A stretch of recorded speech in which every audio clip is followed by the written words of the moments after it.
রোহিঙ্গা সংকট আঞ্চলিক স্থিতিশীলতা ঝুঁকিতে ফেলেছে আর্থনা সামিটে ডক্টর ইউনূস। পরবর্তী প্রজন্মের জন্য টেকসই বিশ্ব গড়ার প্রত্যয়।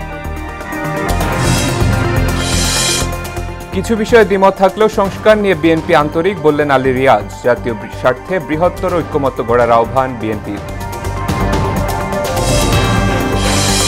ডিবিতে সাগর রুনি হত্যা মামলার নথি পড়েনি, ব্রিফিংয়ে অ্যাটর্নি জেনারেল। তদন্ত শেষ করতে আরও 6 মাস পেল পিবিআই।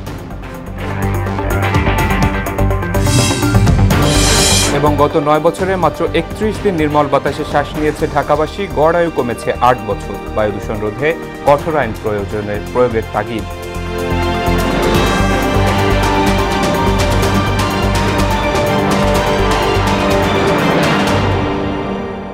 আসসালামু আলাইকুম, সবাইকে মোহনা সংবাদে স্বাগত। শুনছিলেন শিরোনাম, সঙ্গে আছি শেখ সাব্বির হোসেন। এবারে বিস্তারিত। রোহিঙ্গা সংকট আঞ্চলিক স্থিতিশীলতাকে ঝুঁকিতে ফেলেছে এমন মন্তব্য করে টেকসই প্রত্যাবাসনে বিশ্ব নেতাদের এগিয়ে আসার আহ্বান জানিয়েছেন প্রধান উপদেষ্টা প্রফেসর মোহাম্মদ ইউনূস। কাতারের দোহায় অনুষ্ঠিত আর্থনা শীর্ষ সম্মেলনে বক্তব্য রাখেন তিনি। বলেন, পরবর্তী প্রজন্মের জন্য সমৃদ্ধ, স্থিতিস্থাপক, সবুজ এবং টেকসই পৃথিবী রেখে যেতে হবে। এদিকে এক ব্রিফিংয়ে প্রেস সচিব শফিকুল আলম জানান, বাংলাদেশ থেকে আরও 725 জন সেনা সদস্য নেবে কাতার। মনিরুল ইসলামের প্রতিবেদন। 4 দিনের সরকারি সফরে কাতারের প্রধান উপদেষ্টা প্রফেসর মোহাম্মদ ইউনূস দ্বিতীয় দিন যোগ দেন আর্থনা শীর্ষ সম্মেলনে। সেখানে দেয়া বক্তব্যে বিশ্ববাসীর উদ্দেশ্যে তিনি বলেন, বাংলাদেশ এমন এক অবস্থায় দাঁড়িয়ে যেখানে একটি নতুন সামাজিক চুক্তি করার সুযোগ এসেছে, যার ভিত্তিতে অন্তর্ভুক্তিমূলক ব্যবস্থা, ন্যায় বিচার ও মর্যাদা সম্পন্ন ভবিষ্যৎ গড়া সম্ভব। বাংলাদেশ পৃথিবীর জন্য আশার বাতিঘর হিসেবে দাঁড়াতে চায়, এমন মন্তব্য করে প্রধান উপদেষ্টা প্রফেসর মোহাম্মদ ইউনূস বলেন, পরবর্তী প্রজন্মের জন্য সবুজ এবং টেকসই পৃথিবী রেখে যাওয়া বড় অঙ্গীকার হওয়া উচিত। রোহিঙ্গা সংকট আঞ্চলিক স্থিতিশীলতাকে ঝুঁকিতে ফেলছে এমন মন্তব্য করে টেকসই প্রত্যাবাসনে বিশ্ব নেতাদের এগিয়ে আসার আহ্বান জানিয়েছেন প্রধান উপদেষ্টা প্রফেসর মোহাম্মদ ইউনূস। এদিকে প্রধান উপদেষ্টার প্রেস সেক্রেটারি শফিকুল আলম জানান, কুয়েতের মতো কাতারও বাংলাদেশ থেকে সৈন্য নেবে। কাতারের দোহাতে সামিটের সাইডলাইন বৈঠক শেষে তিনি বলেন, স্থায়ীভাবে 725 জন সৈন্য নেবে দেশটি। স্থায়ীভাবে প্রতি 3 বছর পর একটি ব্যাচ যাবে সেখানে। কাতার আমাদেরকে জানিয়েছে তারা বাংলাদেশের থেকে 725 জন সোলজার নেবে পার্মানেন্টলি। প্রতি 3 বছর পর এই যে এরা একটা ব্যাচ আসবে 3 বছর, তারপরে আবার এবং আমরা চাচ্ছি যে এই নাম্বারটা যাতে আরো বেড়ে 1600 বা আরো বেশি করা যায়। এলএনজির ভালো মূল্য পেতে কাতারের সঙ্গে বাংলাদেশ আরো সুসম্পর্ক চায় বলে জানান শফিকুল আলম। এই মিটিংটা আমরা মনে করছি যে কাতার আর বাংলাদেশের মধ্যে যে দ্বিপাক্ষিক যে ইস্যুগুলো আছে, যেগুলো নিয়ে আমরা বলছি, উত্তরোত্তর আরো সামনের দিকে আরো আমাদের বৃদ্ধি পাবে এবং এটা আমি মনে করব যে আমাদের সুদৃঢ় হবে আমাদের। মনিরুল ইসলাম, মোহনা সংবাদ, ঢাকা। এটা হচ্ছে সংস্কার নিয়ে তাড়াহুড়ো করা উচিত নয় মন্তব্য করে বিএনপির স্থায়ী কমিটির সদস্য সালাউদ্দিন আহমেদ বলেছেন, বৃহত্তর ঐক্যমত্য তৈরি করতে পারলে জাতীয় জীবনে গুরুত্বপূর্ণ ভূমিকা রাখা সম্ভব। প্রধানমন্ত্রী পদে টানা 2 মেয়াদে বেশি কেউ প্রধানমন্ত্রী থাকতে পারবেন না, কমিশনের এমন প্রস্তাবে বিএনপির ভিন্ন মতের কথাও জানান তিনি। আর জাতীয় ঐক্যমত্য কমিশনের সহসভাপতি ডক্টর আলী রিয়াজ বলেন, কিছু বিষয়ে দ্বিমত থাকলেও সংস্কার নিয়ে বিএনপি অত্যন্ত আন্তরিক। তানজিদ ভুঁইয়ার প্রতিবেদন। সংস্কার প্রশ্নে জাতীয় ঐক্যমত্য কমিশনের সঙ্গে বিএনপির 3য় দফায় বৈঠক হয় জাতীয় সংসদ ভবনের এলডি হলে। দলের স্থায়ী কমিটির সদস্য সালাউদ্দিন আহমেদের নেতৃত্বে 3 সদস্যের প্রতিনিধি এতে অংশ নেন। বৈঠকের শুরুতে কমিশনের সহসভাপতি ডক্টর আলী রিয়াজ জানান, 15টি দলের সাথে প্রাথমিক আলোচনা শেষ হয়েছে, যাতে আমরা আজকে শেষ করতে পারি। কিছু বিষয়ে মতপার্থক্য থাকলেও সংস্কার নিয়ে বিএনপি নেতারা অত্যন্ত আন্তরিকভাবে আলোচনা করেছেন বলে জানান তিনি। সংবিধান বিষয়ে বেশ কিছু আলোচনা হয়েছে, পাশাপাশি নির্বাচন ব্যবস্থা নিয়েও কিছু সংস্কার নিয়ে কিছুটা কথা হয়েছে। আজকে আমরা জনপ্রশাসন, দুর্নীতি দমন কমিশন এবং বিচার বিভাগ সংক্রান্ত বিষয়গুলোতে আলোচনা করে এক জায়গায় আসতে পারব। সংবিধান অনুযায়ী বিচার বিভাগের প্রতিটি কার্যক্রম যেন আইনসম্মত সাংবিধানিক হয় সে বিষয়ে সতর্ক থাকার উপর গুরুত্ব আরোপ করেন বিএনপির স্থায়ী কমিটির সদস্য সালাউদ্দিন আহমেদ।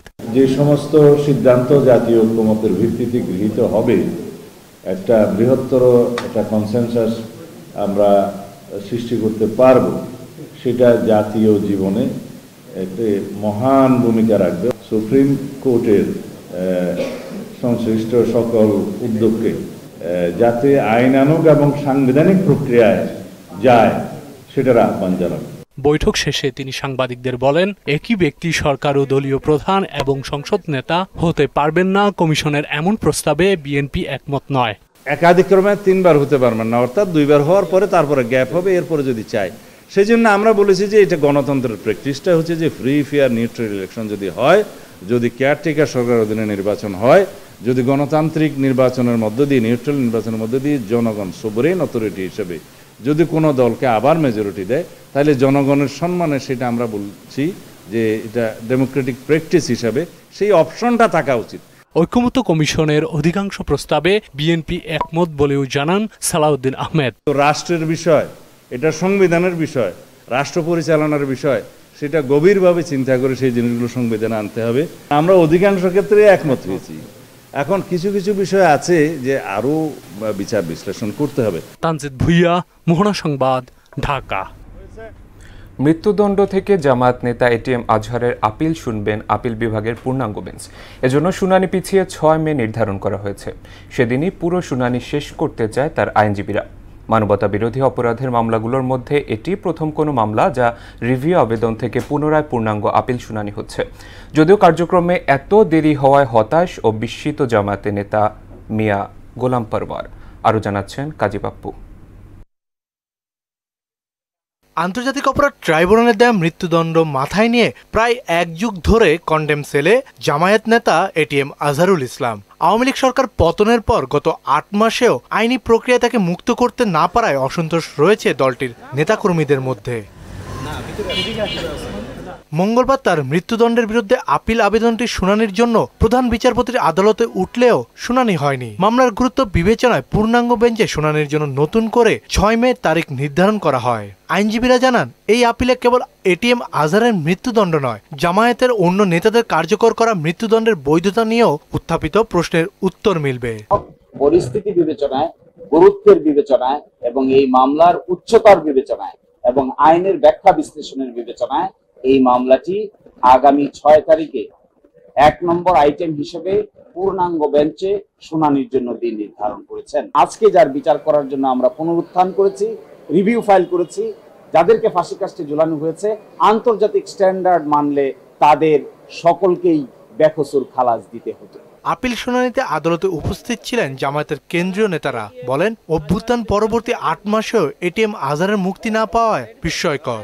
তারা ব্যথিত। আমরা হতাশ এই কারণে যে আদালতের কাছে আমরা সুবিচারের জন্য ধৈর্য ধারণ করছি। আমরা আশা করি আদালত আমাদের প্রতি সুবিচার করবেন। 6 মে উনাদের নতুন কোনো আর্গুমেন্ট যদি থেকে থাকে যেটি আমাদের এই ট্রাইব্যুনালের পরবর্তী বিচার, পরবর্তী আসামিদের ক্ষেত্রে আমাদের প্রিন্সিপালের বাইরে যাবে, তবে অবশ্যই আমরা তার বিপক্ষে। মুক্তিযুদ্ধকালীন রংপুর অঞ্চলের সংগঠিত নানা অপরাধের দায়ে 2014 সালের ডিসেম্বরে আজহারুল ইসলামকে মৃত্যুদণ্ড দেয় আন্তর্জাতিক অপরাধ ট্রাইব্যুনাল। এই রায় বহাল থাকে আপিল বিভাগেও। কাজী পাপ্পু, মোহনা সংবাদ, ঢাকা। সাংবাদিক দম্পতি সাগরুনি হত্যা মামলার তদন্তে আরও 6 মাস সময় দিয়েছেন হাইকোর্ট। এ তথ্য জানিয়ে বাদীপক্ষের আইনজীবী শিশির মনির বলেন, ডিবিতে মামলার অনেক নথি গায়েব হয়ে গেছে, তবে রাষ্ট্রপক্ষ বলছে কোনো নথি হারিয়ে বা পুড়ে যায়নি। কাজী পাপ্পুর আরেকটি রিপোর্ট। 2012 সালের 11 ফেব্রুয়ারি রাজধানীর পশ্চিম রাজাবাজারে ভাড়া বাসায় খুন হন সাংবাদিক দম্পতি সাগর সরোয়ার ও মেহেরুন রুনি। তৎকালীন স্বরাষ্ট্রমন্ত্রী সারা খাতুন 48 ঘন্টার মধ্যে খুনিদের খুঁজে বের করার আশ্বাস দিলেও পেরিয়ে গেছে 13 বছর। বিচার তো দূরের কথা, এত বছরেও তদন্ত প্রতিবেদনই তৈরি হয়নি। গেল বছরের 5 আগস্ট রাজনৈতিক পট পরিবর্তনের পর সাগরুনি হত্যার তদন্ত শেষ করতে ফের হাইকোর্টের দ্বারস্থ হয় রাষ্ট্রপক্ষ। আইনজীবী শিশির মনির জানান, মামলাটির কিছু নথি হারিয়ে যাওয়ার খবর শোনা গেছে। পরে হাইকোর্ট তদন্ত শেষ করতে নতুন সময় নির্ধারণ করে দেন। অবশেষে আদালত বিচার বিবেচনা করে 6 মাস সময় মঞ্জুর করেছেন এবং পরবর্তীতে 22 অক্টোবর 2025-এ পরবর্তী আদেশের জন্য আদালতে আসবে। 12 বছর আগের ঘটনা হওয়ার কারণে অনেক কিছুই ডিসঅ্যাপিয়ার হয়ে গেছে, অনেক কিছুই সিনে নাই, সার্কামস্ট্যান্সেস সবকিছু বিশ্লেষণ করে পাওয়া যায় না, এই জন্য অধিকতর সময়ের প্রয়োজন। অতিরিক্ত অ্যাটর্নি জেনারেল আরশাদুর রৌফ হাইকোর্টকে জানান, এই মামলার নথি পুড়ে গেছে, অনেক কাগজ খুঁজে পাওয়া যাচ্ছে না। এ খবর গণমাধ্যমে প্রচারের পর আগের বক্তব্য থেকে সরে আসেন আরশাদ রৌফ। অনেক অফিসারকে জায়গায় ট্রান্সফার হয়ে গেছে, অনেকে হয়তো বা চাকরিতে নেই, এটা ইয়েতে আছে, তো তাদের সাথে কথা বলতে হচ্ছে, তখনকার জিনিস বের করতে হচ্ছে, দেখতে হচ্ছে, অনেক কিছু করতে হচ্ছে। পুড়েছে সেই কথাটা আমি কখনো পুড়লে তাহলে ইনভেস্টিগেশনে গায়েব হয়েছে, মানে এটা না না, ডিবি অফিসার অনেক গায়েবের প্রশ্ন, গায়েব শব্দটা আমি ব্যবহার করিনি। মামলার তদন্ত নিয়ে ক্ষোভ জানান বাদী নওশের রহমান। 6 মাস পর এসে যদি তদন্তকারী সংস্থা দাবি করে যে ডিবি অফিসে পুরা সব নথি পুড়ে গেছে, সেটা খুবই হতাশাজনক এবং পরবর্তীতে সেটা তারা আবার অস্বীকারও করে যে তারা এই ধরনের কোনো কথা বলেনি। এদিকে মামলার নথিপত্র ডিবি হেফাজতে পুড়ে যাওয়ার তথ্যটি সঠিক নয় বলে জানিয়েছে ডিএমপি ও পিবিআই। কাজী পাপ্পু, মোহনা সংবাদ, ঢাকা। ঢাকায় বসবাসকারী মানুষ গত 9 বছরে মাত্র 31 দিন নির্মল বাতাসে শ্বাস নিতে পেরেছেন।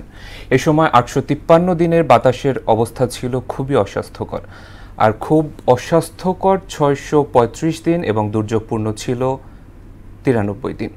এমন বাতাসে শ্বাস নেয়ার নগরবাসীর গড় আয়ু কমে গেছে 8 বছর। বায়ু দূষণ প্রতিরোধে কঠোর আইন প্রয়োগসহ নবায়নযোগ্য জ্বালানিতে মনোযোগী হওয়ার তাগিদ দিয়েছেন বিশেষজ্ঞরা। এসইউ সেলিমের প্রতিবেদন। ঢাকা রিপোর্টার্স ইউনিটিতে বিশ্ব ধরিত্রী দিবস 2025 বায়ু দূষণ নিয়ন্ত্রণে করণীয় শীর্ষক সংবাদ সম্মেলনের আয়োজন করে বাংলাদেশ পরিবেশ আন্দোলন বাপা ও বায়ুমণ্ডলীয় দূষণ অধ্যয়ন কেন্দ্র ক্যাপস। হ্যাজার্ডিয়াস লেভেলের বায়ু সেবন করছে। লিখিত বক্তব্যে caps chairman doctor Ahmed Kamruzzaman বলেন, বাংলাদেশে একাধিক বছর বিশ্বের শীর্ষ দূষিত বাতাসের দেশের তালিকায় থাকছে। দূষণের কারণে মানুষের গড় আয়ু কমে যাওয়ার তথ্য তুলে ধরেন তিনি। বায়ু দূষণের কারণে প্রতি বছর মানুষের অকাল মৃত্যু ঘটছে। দূষণ বাংলাদেশের জন্য একটি গুরুতর সমস্যা, যা জনস্বাস্থ্য এবং পরিবেশের উপর নেতিবাচক প্রভাব ফেলছে। তবে সঠিক নীতি গ্রহণ, কার্যকর পদক্ষেপের মাধ্যমে এই সমস্যার সমাধান সম্ভব। বায়ু দূষণ কমাতে নবায়নযোগ্য জ্বালানি অন্যতম কার্যকর সমাধান। এটি শুধু পরিবেশ রক্ষা করে না, বরং দীর্ঘমেয়াদে আর্থিক সাশ্রয় এবং টেকসই উন্নয়নের সুযোগ তৈরি করে। ঢাকা বিশ্ববিদ্যালয়ের ভূগোল ও পরিবেশ বিভাগের চেয়ারম্যান শহীদুল ইসলাম এবং বাপার সহসভাপতি ডক্টর এম ফিরোজ আহমেদ বায়ু দূষণ প্রতিরোধে সরকারকে কঠোর আইন প্রয়োগের পাশাপাশি নবায়নযোগ্য জ্বালানি ব্যবহার বাড়ানোর তাগিদ দেন। ইউএনএফসিসিতে আমরা ডিক্লেয়ার করেছি, এটা করেছিলাম 2015 সালে, যে আমরা আমাদের গ্যাস, গ্রিনহাউস গ্যাস 5% কমিয়ে ফেলবো, যা ইকুইভ্যালেন্ট টু 12 মিলিয়ন টন। এটা আবার কোথায় থেকে কমাবো? ট্রান্সপোর্ট থেকে, ইন্ডাস্ট্রি থেকে এবং পাওয়ার প্ল্যান্ট থেকে। এখন 2.5 মাইক্রোগ্রাম, যেহেতু মেজারমেন্টের পরিধি বাড়ছে, সুতরাং 2.5 মাইক্রোগ্রাম যে বায়ু দূষণ হয়, যে পার্টিকুলেট হয়, এটা আমাদের শরীরে যখন ঢুকে এটা কিন্তু আর বেরিয়ে আসে না। বায়ু দূষণের কারণে প্রতি বছর 5258 শিশু সহ 1,02,456 মানুষের অকাল মৃত্যু ঘটে। তাই নিজেদের স্বার্থেই পরিবেশ সংরক্ষণে সরকারকে আইন প্রয়োগে আরো কঠোর হওয়ার পাশাপাশি জনগণকে সচেতন হওয়ার আহ্বানও জানান বক্তারা। যে ন্যাচারাল গ্যাস আছে অথবা সিএনজি আছে, এটাকে ট্রান্সফার করা। এসইউ সেলিম, মোহনা সংবাদ, ঢাকা। ঢাকা ও সিটি কলেজ শিক্ষার্থীদের দফায় দফায় সংঘর্ষে বেশ কয়েকজন আহত হয়েছেন। দুপুরে 11:15টার দিকে শুরু হয় ধাওয়া পাল্টা ধাওয়া। বেলা 1টার দিকে পুলিশ তাদের সরিয়ে দিলেও ঘণ্টাখানেক পর টিচার্স ট্রেনিং কলেজের দিক থেকে ঢাকা কলেজের শিক্ষার্থীরা সিটি কলেজের সামনে ইট পাটকেল নিক্ষেপ করে। এ সময় পুলিশ সাউন্ড গ্রেনেড নিক্ষেপ করে তাদের ছত্রভঙ্গ করে দেয়। সোয়া 2টার দিকে ক্যাম্পাসের সামনে লাঠিসোঁটা নিয়ে অবস্থান নেয় সিটি কলেজের শিক্ষার্থীরা, আর ঢাকা কলেজের শিক্ষার্থীরা টিচার্স ট্রেনিং কলেজের সামনে অবস্থান নেয়। বিকেল 3:30টার দিকে পরিস্থিতি শান্ত হয়। ঘটনাস্থলে আছেন সহকর্মী ওবায়দুল হক মারুফ, তার কাছ থেকে জানব সার্বিক অবস্থা। মারুফ, সংঘর্ষের কারণ ও এলাকার বর্তমান চিত্র আমাদের জানাবেন।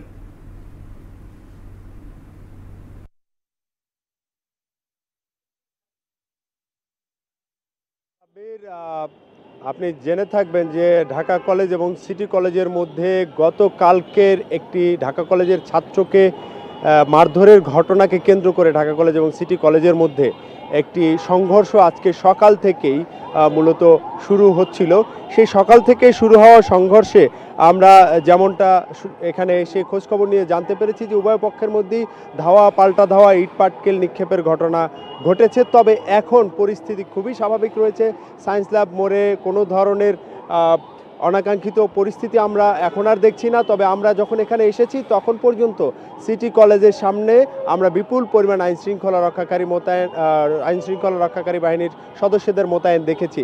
আপনাদেরকে যদি একটু দেখাতে চাই, এই সংঘর্ষের পরে এক পর্যায়ে সিটি কলেজের আমরা যে প্রধান ফটকটি দেখতে পাচ্ছি, এই সিটি কলেজের প্রধান ফটকটি থেকে সিটি কলেজের নাম ফলক তুলে নিয়ে গেছে বিক্ষুব্ধ শিক্ষার্থীরা।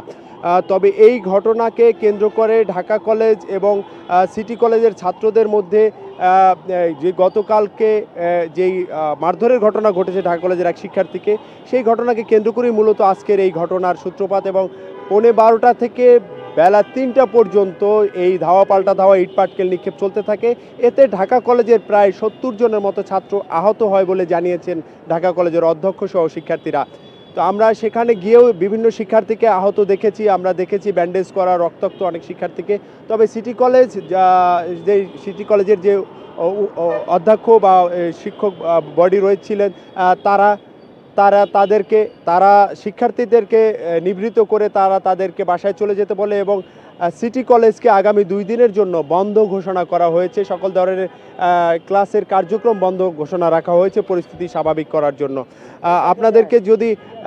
আপনাদের যদি বলতে চাই যে সব মিলিয়ে ঢাকা কলেজ এবং সিটি কলেজের মধ্যে গত 15 দিন আগেও এরকম একটি সংঘর্ষের ঘটনা ঘটেছে এবং এটা প্রতিনিয়তই ঘটছে।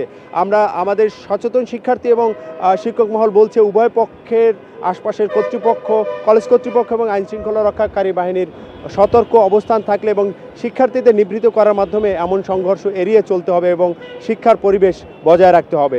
সব মিলিয়ে সায়েন্স ল্যাব এলাকা থেকে ঢাকা কলেজ এবং সিটি কলেজের সর্বশেষ পরিস্থিতি আমার কাছে এই ছিল। সাব্বির। মারুফ, ধন্যবাদ আপনাকে। উপাচার্যের পদত্যাগের দাবিতে অনশনরত খুলনা প্রকৌশল ও প্রযুক্তি বিশ্ববিদ্যালয়ের এক শিক্ষার্থী অসুস্থ হয়ে পড়েছে। টানা 21.5 ঘন্টা অনশনে অসুস্থ হয়ে পড়া শিক্ষার্থীকে বিশ্ববিদ্যালয়ের মেডিকেল সেন্টারে নেওয়া হয়।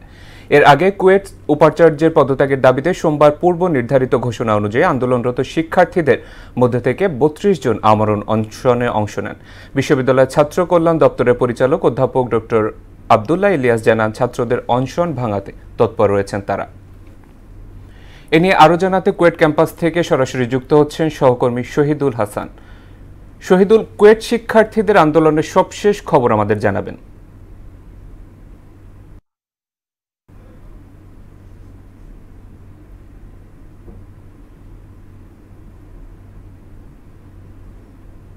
ছাত্ররা আন্দোলন করছে।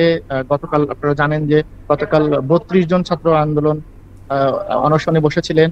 এর মধ্যে সর্বশেষ তথ্য অনুযায়ী এখন পর্যন্ত 4 জন শিক্ষার্থী অসুস্থ হয়েছেন এবং 4 জনকেই মেডিকেল সেন্টারে চিকিৎসা দেওয়া হচ্ছে। এর মধ্যে একজনের অবস্থা একটু গুরুতর, এজন্য তাকে খুলনা কুয়েটের বাইরে খুলনা মেডিকেল কলেজ হাসপাতালে পাঠানো হয়েছে।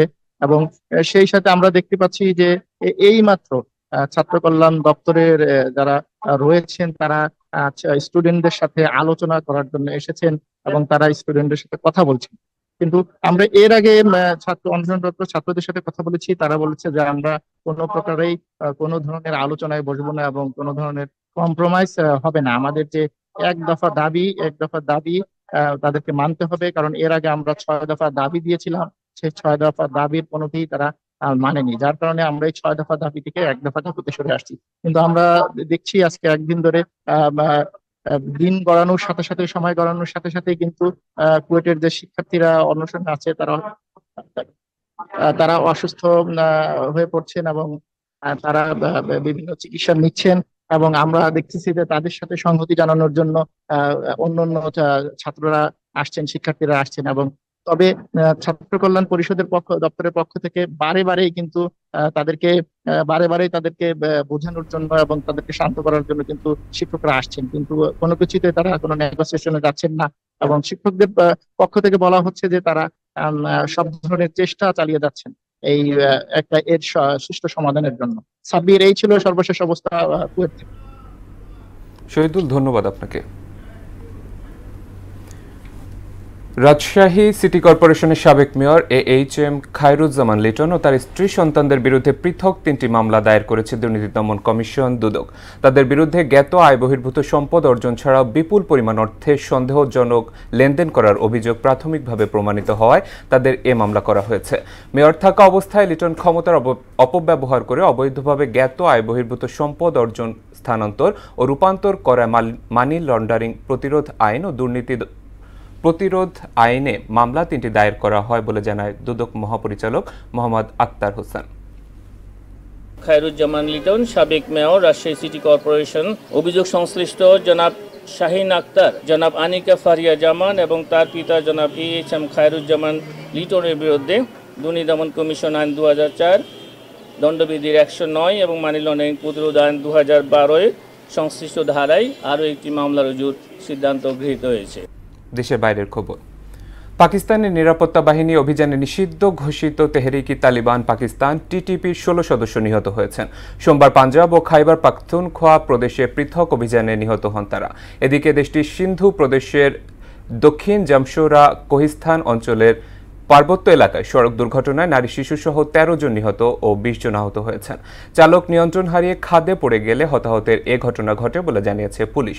স্থানীয় সংবাদ মাধ্যমের তথ্য অনুযায়ী তারা বেলুচিস্তান প্রদেশে গম কাটার কাজ শেষে সিন্ধের বাদিন জেলায় নিজেদের বাড়ি ফিরছিলেন।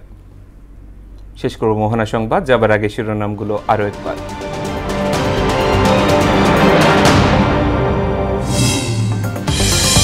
রোহিঙ্গা সংকট আঞ্চলিক স্থিতিশীলতা ঝুঁকিতে ফেলছে আটনা সামিটে ডক্টর ইউনূস।